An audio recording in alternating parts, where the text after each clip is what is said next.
आपल्या या मुलीला न्याय देण्यासाठी सगळा रस्ता उतरला होता, तुम्हाला माहितीच आहे. हो. आणि सगळे अराजकीय म्हणजे कोणालाही राजकारण ह्यात करायचं नाही, सगळे रस्त्याला प्रामाणिकपणे आले. ही सगळी मंडळी करायची. तर काय झालं की 3 वर्ष या घटनेला वेळ लागत जे सामाजिक लोक होते त्यांचा सुद्धा प्रक्रियेवरचा विश्वास गेलाय. जसं तुम्ही म्हणताय की आम्हाला न्याय मिळेल का नाही आम्हाला वाटत नाही, तसं लोकांना वाटायला लागलं. लोक तुमच्या बरोबर आहेत, फक्त लोकांना मनामध्ये शंका आहे की हा जो कायदा आहे आम्हाला न्याय देईल का, या मुलीला न्याय देईल का. तुम्ही सगळे शांत झाले, तर तुम्ही तग धरून ठेवा. गाव तुमच्या पाठीशी आहे, आम्ही तुमच्या पाठीशी आहे आणि आसपासचे सर्व गावं आणि सगळी लोक तुमच्या पाठीशी आहे. आम्ही फक्त पाठपुरावा करून या व्यक्तीला जो कोणी तो नराधमाला फाशी कशी होईल आणि आपल्या मुलीला न्याय कशी मिळेल यासाठी प्रयत्न करतो. ठीक आहे, येऊ का. तालुक्यामध्ये ही जी घटना 2023ला घडली होती ती अतिशय दुर्दैवी होती आणि तुम्हालाही माहिती आहे की त्या दिवशी अख्खा जिल्हा अख्खा महाराष्ट्र त्या पीडित मुलीच्या बाजूला तिथं उभा राहिला होता.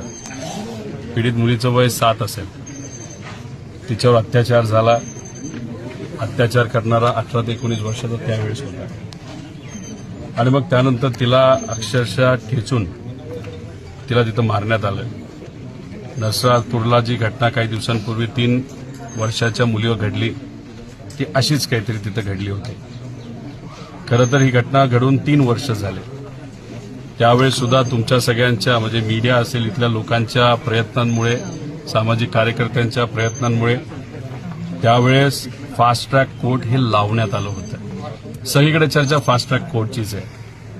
पुण्यामध्ये जी घटना घडली फास्ट ट्रॅक कोर्ट, त्यानंतर जी आता आम्ही पालघरला सुनील भाऊ भुसारापूर इथं आले, पालघरला जी घटना घडली काल तिथे फास्ट ट्रॅक कोर्टची मागणी करण्यात आली. पण आता फास्ट ट्रॅक कोर्टचा खरंच फायदा होतो का हे कुठेतरी जर बघायचं असेल तर दुर्दैवी घटना जी इथं घडली या गावामध्ये इथं आपल्याला जाणवेल 3 वर्ष होऊन सुद्धा त्या फास्ट ट्रॅक कोर्टमधून अजूनपर्यंत न्याय हा मिळालेला नाही.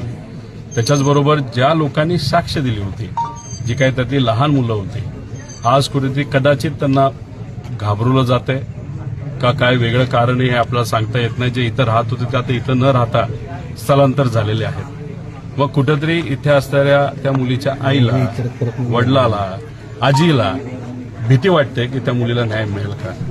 त्यामुळे इथं तुम्ही आल्यानंतर तुम्ही सुद्धा होता. आई प्रामाणिकपणे तिथं हीच सांगत होती की आम्ही गरीब माणसं आहोत, आम्हाला भेटायला त्यावेळेस बरेच जण आली, पण मग 3 वर्ष आम्हाला न्याय मिळत नसेल तर आमच्या या न्यायाचं काय असा प्रश्न तिने